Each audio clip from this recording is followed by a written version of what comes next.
ಆತ್ಮೀಯ ವಿದ್ಯಾರ್ಥಿ ಮಿತ್ರರೇ, ಈ ಒಂದು ವಿಡಿಯೋದಲ್ಲಿ ನಾವು 10ನೇ ತರಗತಿಯ ರಾಸಾಯನಿಕ ಕ್ರಿಯೆಗಳು ಮತ್ತು ಸಮೀಕರಣಗಳು ಅನ್ನುವಂಥ ಪಾಠಕ್ಕೆ ಸಂಬಂಧಿಸಿದಂತೆ ಘಟಕ ಪರೀಕ್ಷೆಯ ಪ್ರಶ್ನೆ ಪತ್ರಿಕೆಯನ್ನು ನೋಡೋಣ. ಯಾವುದೇ ಒಂದು ವಿಷಯ ನಮಗೆ ಮನದಟ್ಟಾಗಬೇಕಾದ್ರೆ ನಾವು ಅದನ್ನು ತುಂಬ ಪ್ರಾಕ್ಟೀಸ್ ಮಾಡಬೇಕಾಗುತ್ತೆ. ಅದರಲ್ಲಿಯೂ ಈ ರಸಾಯನಶಾಸ್ತ್ರದಲ್ಲಿ ಬರ್ತಕ್ಕಂತಹ ಯಾವುದೇ ಸೂತ್ರಗಳಾಗಲಿ, ಯಾವುದೇ ಸಮೀಕರಣಗಳಾಗಲಿ, ಧಾತುಗಳ ಸಂಕೇತಗಳಾಗಲಿ, ಇವುಗಳನ್ನು ಆವಾಗವಾಗ ಬರೆದು ಪ್ರಾಕ್ಟೀಸ್ ಮಾಡ್ತಾಯಿದ್ರೆ ಅದು ತುಂಬ ಪರ್ಫೆಕ್ಟ್ ಆಗುತ್ತೆ. ಆದ್ದರಿಂದ ಮಕ್ಕಳಲ್ಲಿ ಒಂದು ವಿಷಯ ಏನು ಹೇಳ್ಬೋದು ಅಂತಂದರೆ ಅವರಿಗೆ ಈ ಪಾಠದಲ್ಲಿ ಏನು ಸಮೀಕರಣಗಳು ಬರುತ್ತೆ, ಸೂತ್ರಗಳು ಬರುತ್ತೆ, ಅವುಗಳನ್ನು ನೀವು ಬರೆದು ಪ್ರಾಕ್ಟೀಸ್ ಮಾಡ್ತಾಯಿದ್ರೆ ಅವು ತುಂಬ ದಿನದವರೆಗೆ ನಿಮಗೆ ನೆನಪಿನಲ್ಲಿ ಇಟ್ಕೊಳ್ಳಿಕ್ಕೆ ಸಾಧ್ಯ ಆಗುತ್ತೆ. ಈಗ ಸಮಯವನ್ನು ವ್ಯರ್ಥ ಮಾಡದೆ ನಾವು ಈ ಪಾಠಕ್ಕೆ ಸಂಬಂಧಿಸಿದಂತೆ ಒಂದು ಘಟಕ ಪರೀಕ್ಷೆಯ ಪ್ರಶ್ನೆ ಪತ್ರಿಕೆಯನ್ನು ನೋಡೋಣ. ಮೊದಲನೇ ಮುಖ್ಯ ಪ್ರಶ್ನೆ ಬಹು ಆಯ್ಕೆಯ ಪ್ರಶ್ನೆಗಳು. ಈ ಒಂದು ಪರೀಕ್ಷೆ 20 ಅಂಕಗಳಿಗೆ ಸೀಮಿತವಾಗಿದ್ದು ಬಹು ಆಯ್ಕೆಯ ಪ್ರಶ್ನೆಗಳು 2 ಇವೆ. ಮೊದಲನೇ ಬಹು ಆಯ್ಕೆಯ ಪ್ರಶ್ನೆ, ಕ್ಯಾಲ್ಸಿಯಂ ಆಕ್ಸೈಡ್ ನೀರಿನೊಂದಿಗೆ ವರ್ತಿಸಿ ಅರಳಿದ ಸುಣ್ಣವನ್ನು ಉಂಟು ಮಾಡುತ್ತದೆ. ಈ ಒಂದು ಹೇಳಿಕೆಗೆ ಸಂಬಂಧಿಸಿದಂತೆ ಮಕ್ಕಳು ಈ ಮೊದಲೇ ಕ್ಯಾಲ್ಸಿಯಂ ಆಕ್ಸೈಡ್ನ ಸೂತ್ರ ಹಾಗೂ ನೀರಿನ ಸೂತ್ರಗಳ ಬಗ್ಗೆ ತಿಳಿದುಕೊಂಡಿರಬೇಕು. ಅದರ ಜೊತೆಗೆ ಅರಳಿದ ಸುಣ್ಣದ ಸೂತ್ರವನ್ನೂ ಸಹ ಮಕ್ಕಳು ತಿಳಿದುಕೊಂಡಿರಬೇಕು. ಅಂದಾಗ ಮಾತ್ರ ಈ ಸಮೀಕರಣವನ್ನು ಬರೆದು ಈ ಸಮೀಕರಣದ ವಿಧ ಯಾವುದು ಅನ್ನೋದನ್ನು ಮಕ್ಕಳಿಗೆ ಅರಿತುಕೊಳ್ಳಲಿಕ್ಕೆ ಸಾಧ್ಯ ಆಗುತ್ತೆ. ಅದಕ್ಕೆ ಕ್ಯಾಲ್ಸಿಯಂ ಆಕ್ಸೈಡ್ ನೀರಿನೊಂದಿಗೆ ವರ್ತಿಸಿದಾಗ ಅರಳಿದ ಸುಣ್ಣವನ್ನು ಉಂಟು ಮಾಡುತ್ತದೆ. ಅದರ ಸಮೀಕರಣವನ್ನು ನಾವೀಗ ಬರೆಯೋಣ.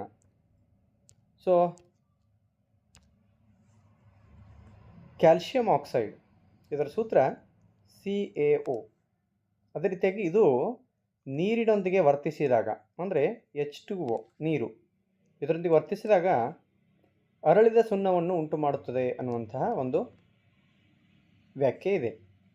ಈ ವಾಕ್ಯಕ್ಕೆ ಸಂಬಂಧಿಸಿದಂತೆ ನಾವು ಉತ್ಪನ್ನದಲ್ಲಿ CaOH ಟ್ವೈಸ್ ಇದು ಈ ಒಂದು ಹೇಳಿಕೆಯ ಸಾಂಕೇತಿಕ ಸಮೀಕರಣ. CaO plus H2O gives CaOH twice. ಮಕ್ಕಳೇ, ಇಲ್ಲಿ ತಾವು ಗಮನಿಸಬಹುದು, ಪ್ರತಿವರ್ತಕದಲ್ಲಿ 2 ಪ್ರತಿವರ್ತಕಗಳಿವೆ. ಪ್ರತಿವರ್ತಕದ ಭಾಗದಲ್ಲಿ 2 ಪ್ರತಿವರ್ತಕಗಳಿವೆ.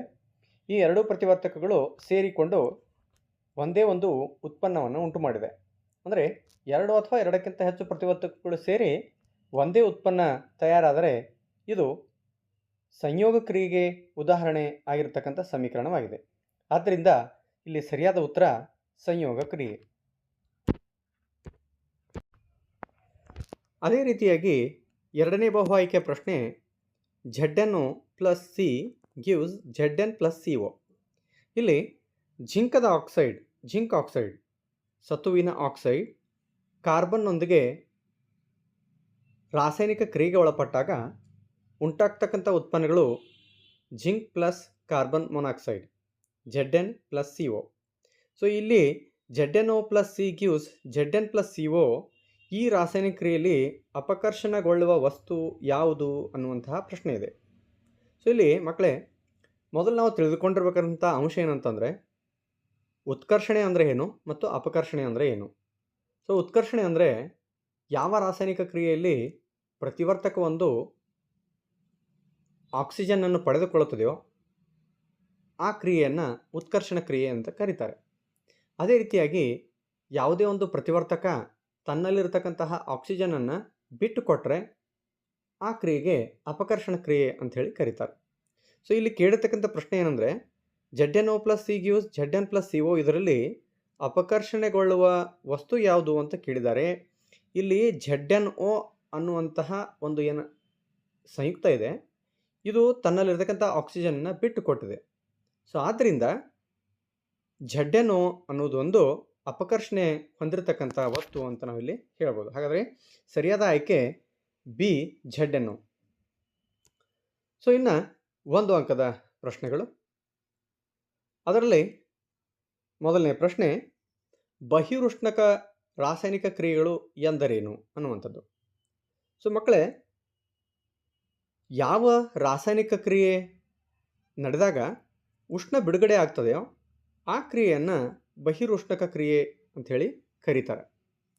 ಇನ್ನು ಮುಂದಿನ ಪ್ರಶ್ನೆ, ಮ್ಯಾಗ್ನೇಷಿಯಂ ಪಟ್ಟಿಯನ್ನು ಗಾಳಿಯಲ್ಲಿ ಉರಿಸುವ ಮೊದಲು ಸ್ವಚ್ಛಗೊಳಿಸಬೇಕು ಏಕೆ? ಸೊ ಮಕ್ಕಳೇ, ಸಾಮಾನ್ಯವಾಗಿ ಮ್ಯಾಗ್ನೇಷಿಯಂ ನಮ್ಮ ಪ್ರಯೋಗಾಲಯದಲ್ಲಿ ಇಟ್ಟಾಗ ಆ ಮ್ಯಾಗ್ನೇಷಿಯಂ ವಾತಾವರಣದಲ್ಲಿರ್ತಕ್ಕಂತಹ ಆಕ್ಸಿಜನನ್ನು ಬಳಸಿಕೊಂಡು ಮ್ಯಾಗ್ನೇಷಿಯಂ ಆಕ್ಸೈಡ್ನ ಬಿಳಿಯ ಲೇಪನವನ್ನು ತನ್ನ ಮೇಲೆ ತಯಾರು ಮಾಡಿಕೊಂಡಿರುತ್ತೆ. ಸೊ ನಾವು ಈ ಆ ಮ್ಯಾಗ್ನೇಷಿಯಂ ಪಟ್ಟಿಯನ್ನು ಜ್ವಾಲೆ ಮೇಲೆ ಹಿಡಿದು ಉರಿಸಕ್ಕಿಂತ ಪೂರ್ವದಲ್ಲಿ ಅದನ್ನು ಸ್ವಚ್ಛಗೊಳಿಸ್ತಾ ಇದ್ದರೆ ಅದು ಬೇಗನೆ ರಾಸಾಯನಿಕ ಕ್ರಿಯೆಗೆ ಒಳಗಾಗುವುದಿಲ್ಲ. ಸೊ ಆದ್ದರಿಂದ ಮ್ಯಾಗ್ನೇಷಿಯಂ ಪಟ್ಟಿಯನ್ನು ಗಾಳಿಯಲ್ಲಿ ಉರಿಸೋಕ್ಕಿಂತ ಮೊದಲು ಏನು ಮಾಡಬೇಕಂತಂದರೆ ಸ್ವಚ್ಛಗೊಳಿಸಬೇಕು. ಸೊ ಮುಂದಿನ ಪ್ರಶ್ನೆ 2 ಅಂಕಗಳ ಪ್ರಶ್ನೆ. ಸೊ ಅದರಲ್ಲಿ ಮೊದಲನೇ ಪ್ರಶ್ನೆ, ಉತ್ಕರ್ಷಣ ಮತ್ತು ಅಪಕರ್ಷಣ ಕ್ರಿಯೆಗಳ ನಡುವಿನ ಒಂದು ವ್ಯತ್ಯಾಸವನ್ನು ಬರೆಯಿರಿ. ಪ್ರತಿಯೊಂದು ವಿಧಕ್ಕೂ ಒಂದು ಉದಾಹರಣೆಯನ್ನು ರಾಸಾಯನಿಕ ಸಮೀಕರಣದ ರೂಪದಲ್ಲಿ ಬರೆಯಿರಿ. ಇಲ್ಲಿ ಉತ್ಕರ್ಷಣ ಮತ್ತು ಅಪಕರ್ಷಣ ಕ್ರಿಯೆಗಳ ನಡುವಿನ ಒಂದು ವ್ಯತ್ಯಾಸ ಅಂತ ಕೇಳಿದ್ದಾರೆ. ಸೊ ಇಲ್ಲಿ ತಾವು ಗಮನಿಸ್ಬೋದು. ಸೊ ರಾಸಾಯನಿಕ ಕ್ರಿಯೆ ಒಂದರಲ್ಲಿ ಪ್ರತಿವರ್ತಕಕ್ಕೆ ಆಕ್ಸಿಜನ್ನ ಸೇರ್ಪಡೆ ಆತಂದರೆ ಅದಕ್ಕೆ ಉತ್ಕರ್ಷಣ ಕ್ರಿಯೆ ಅಂತ ಹೇಳಿ ಕರೀತಾರೆ. ಅದೇ ರೀತಿಯಾಗಿ ರಾಸಾಯನಿಕ ಕ್ರಿಯೆ ಒಂದರಲ್ಲಿ ಪ್ರತಿವರ್ತಕದಲ್ಲಿರುವ ಆಕ್ಸಿಜನನ್ನು ತೆಗೆದು ಹಾಕಿದ್ರೆ ಅದಕ್ಕೆ ಅಪಕರ್ಷಣ ಕ್ರಿಯೆ ಅಂಥೇಳಿ ಕರೀತಾರೆ. ಸೊ ಇಲ್ಲಿ ಉತ್ಕರ್ಷಣ ಕ್ರಿಯೆಗೆ ಒಂದು ಉದಾಹರಣೆಯನ್ನು ನಾವು ನೋಡ್ತಾ ಇದ್ದೀವಿ. 2Cu + O2 gives 2CuO. ಇಲ್ಲಿ ತಾಮ್ರ ಅದನ್ನು ಒಂದು ಪಿಂಗಾಣಿ ಬಟ್ಟಲಿನಲ್ಲಿ ಹಾಕಿ ಕಾಯಿಸಿದಾಗ ಆ ತಾಮ್ರ ಕಂದು ಬಣ್ಣದ್ದಿರುತ್ತೆ ಪೂರ್ವದಲ್ಲಿ. ಅದು ವಾತಾವರಣದಲ್ಲಿರ್ತಕ್ಕಂತಹ ಆಕ್ಸಿಜನನ್ನು ಪಡೆದುಕೊಂಡು ಉರಿದು ಕಪ್ಪು ಬಣ್ಣದ ತಾಮ್ರದ ಆಕ್ಸೈಡ್ ಆಗಿ ಪರಿವರ್ತನೆ ಆಗುತ್ತೆ.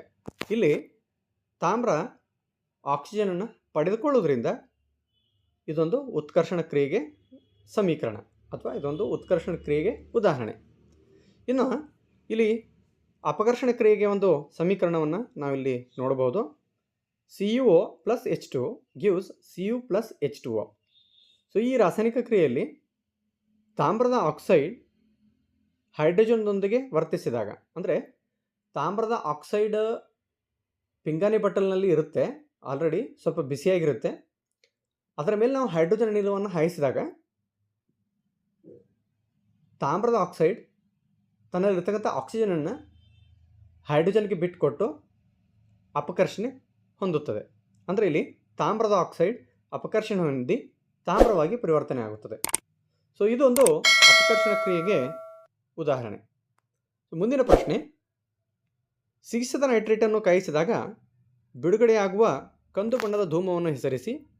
ಈ ಕ್ರಿಯೆಗೆ ಸರಿದೂಗಿಸಿದ ರಾಸಾಯನಿಕ ಸಮೀಕರಣ ಬರೆಯಿರಿ.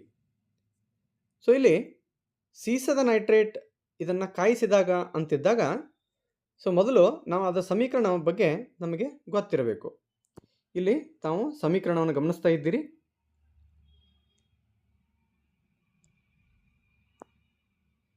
ಇಲ್ಲಿ ಸಮೀಕರಣ 2PbNO3 twice gives 2PbO + 4NO2 + O2.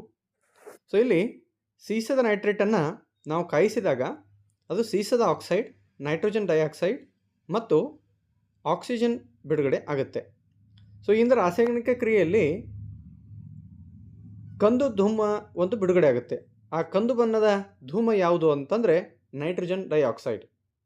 So ಈ ಕ್ರಿಯೆಗೆ ಸರಿದೂಗಿಸಿದ ರಾಸಾಯನಿಕ ಸಮೀಕರಣ ಅಂದರೆ 2PbNO3 twice gives 2PbO + 4NO2 + O2. So ಈ ಒಂದು ಸಮೀಕರಣವನ್ನು ಯಾವ ರೀತಿ ಸರಿದೂಗಿಸಬಹುದು ಅನ್ನುವಂತಹ ಒಂದು ವಿಷಯಕ್ಕೆ ಸಂಬಂಧಿಸಿದಂತೆ ನಮ್ಮ ಈ ಚಾನೆಲ್ನಲ್ಲಿ ಆಲ್ರೆಡಿ ಪೂರ್ವದಲ್ಲಿಯೇ ಒಂದು ವಿಡಿಯೋವನ್ನು ಅಪ್ಲೋಡ್ ಮಾಡಲಾಗಿದೆ. ತಾವು ಅದನ್ನು ವೀಕ್ಷಿಸಬಹುದು.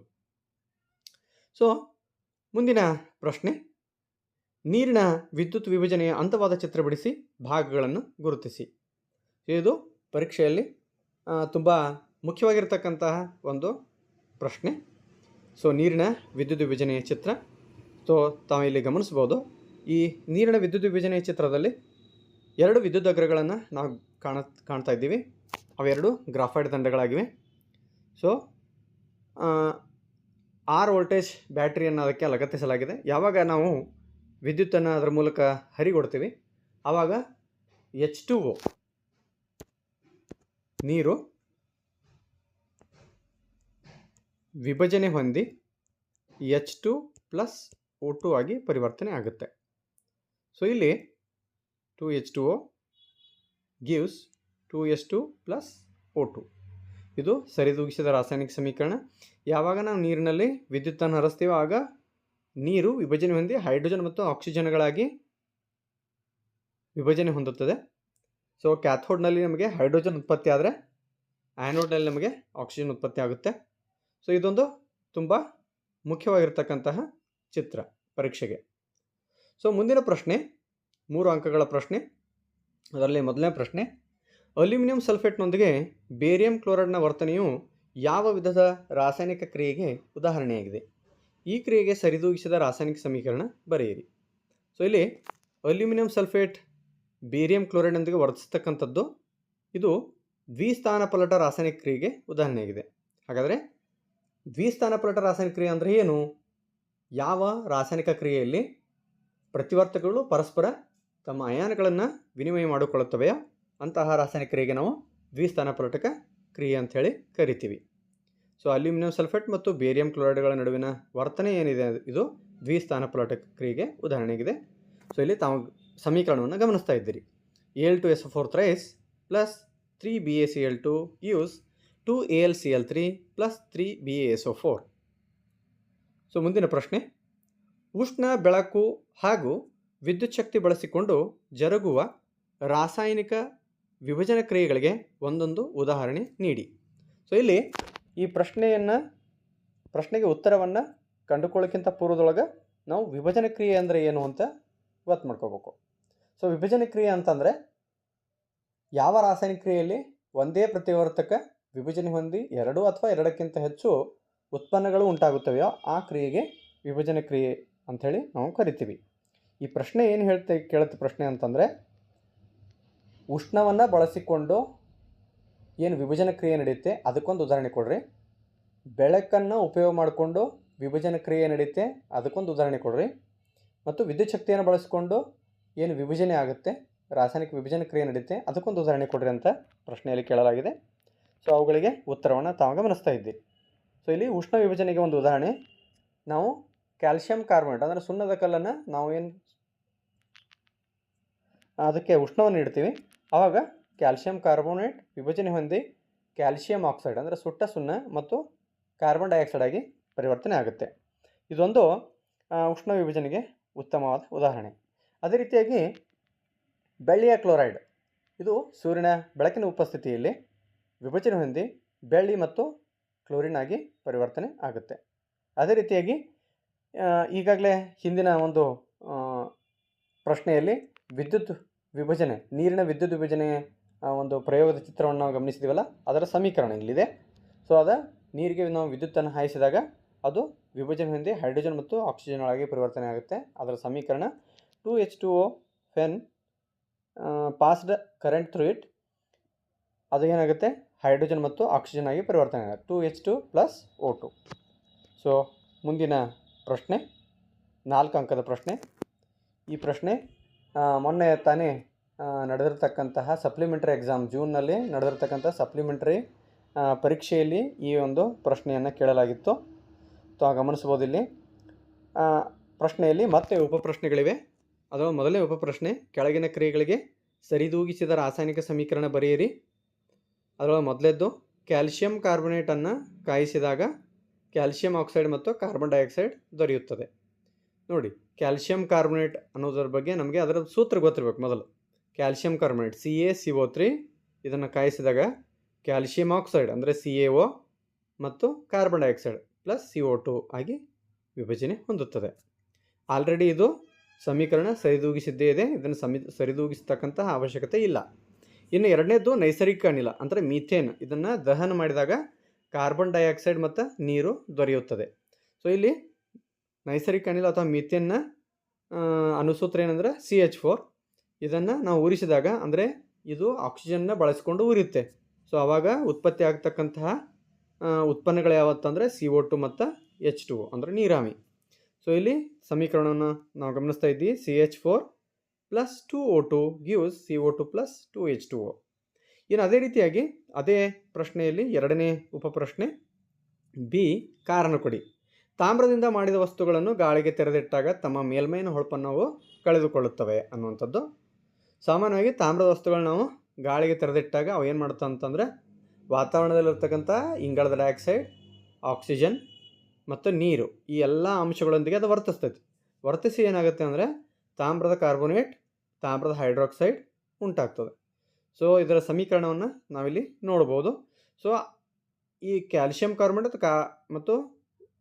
ತಾಮ್ರದ ಕಾರ್ಬೋನೇಟ್ ಮತ್ತು ತಾಮ್ರದ ಹೈಡ್ರಾಕ್ಸೈಡ್ ಆಗಿ ಪರಿವರ್ತನೆ ಆಗೋದ್ರಿಂದ ಅದು ತನ್ನ ಮೇಲ್ಮೈ ಹೊಳಪನ್ನು ಏನಾಗ್ತದೆ ಕಳ್ಕೊಂಡ್ಬಿಡ್ತದೆ. ಸೊ ಇದರ ಸಮೀಕರಣ Cu + H2O + CO2 + O2 gives CuCO3 CuOH twice. So ಇನ್ನು ಅದರಲ್ಲೇ ಇನ್ನೊಂದು ಪ್ರಶ್ನೆ, ತಾಮ್ರ ಸಲ್ಫೇಟ್ ದ್ರಾವಣದಲ್ಲಿ ಇರಿಸಿದ ಕಬ್ಬಿಣದ ಮೊಳೆಯು ನಿಧಾನವಾಗಿ ಕಂದು ಬಣ್ಣಕ್ಕೆ ಬದಲಾಗುತ್ತದೆ. ಇಲ್ಲಿ ತಾಮ್ರ ಸಲ್ಫೇಟ್ನ ಅಣುಸೂತ್ರ ನಮಗೆ ಗೊತ್ತಿರಬೇಕು. ತಾಮ್ರ ಸಲ್ಫೇಟ್ ಅಂದರೆ CuSO4. ಸೊ ಇದರೊಳಗೆ ಕಬ್ಬಿಣದ ಮೊಳೆ ಅಂದರೆ Fe ಕಬ್ಬಿಣದ ಮೊಳೆಯನ್ನು ಇರಿಸಿದಾಗ ಅದು ನಿಧಾನವಾಗಿ ಕಂದು ಬಣ್ಣಕ್ಕೆ ಬದಲಾಗುತ್ತದೆ. ಇದನ್ನು ಪ್ರಾಯೋಗಿಕವಾಗಿ ನಾವು ಪ್ರಯೋಗವನ್ನು ಕೈಗೊಂಡಾಗ ತಾಮ್ರ ಸಲ್ಫೇಟ್ ನೀಲಿ ಬಣ್ಣದಲ್ಲಿರುತ್ತೆ.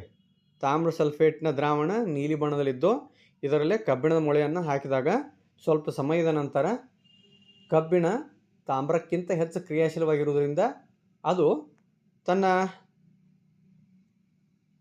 ಕಬ್ಬಿಣ ತಾಮ್ರ ಸಲ್ಫೇಟ್ ದ್ರಾವಣದಲ್ಲಿ ಇರತಕ್ಕಂತಹ ತಾಮ್ರವನ್ನು ಸ್ಥಾನಪಲ್ಲಟಗೊಳಿಸುತ್ತೆ. ಆವಾಗ ತಾಮ್ರ ಕಬ್ಬಿಣದ ಮೊಳೆಯ ಮೇಲೆ ಲೇಪನವಾಗುತ್ತೆ. ಸೊ ಈ ಕಾರಣದಿಂದಾಗಿ ಕಬ್ಬಿಣದ ಮೊಳೆಯು ಕಂದು ಬಣ್ಣಕ್ಕೆ ಬದಲಾಗುತ್ತೆ. ಹಾಗಾದರೆ ಕಂದು ಬಣ್ಣಕ್ಕೆ ಬದಲಾಗಲಿಕ್ಕೆ ಕಾರಣ ಆಗಿರ್ತಕ್ಕಂತಹ ಅಂಶ ಏನಂತಂದ್ರೆ ತಾಮ್ರ ಬಂದು ಕಬ್ಬಿಣದ ಮೊಳೆ ಮೇಲೆ ಲೇಪನ ಆಗ್ತೈತಿ. ಆದ್ದರಿಂದ ಕಬ್ಬಿಣದ ಮೊಳೆ ಕಂದು ಬಣ್ಣಕ್ಕೆ ಬದಲಾಗುತ್ತದೆ.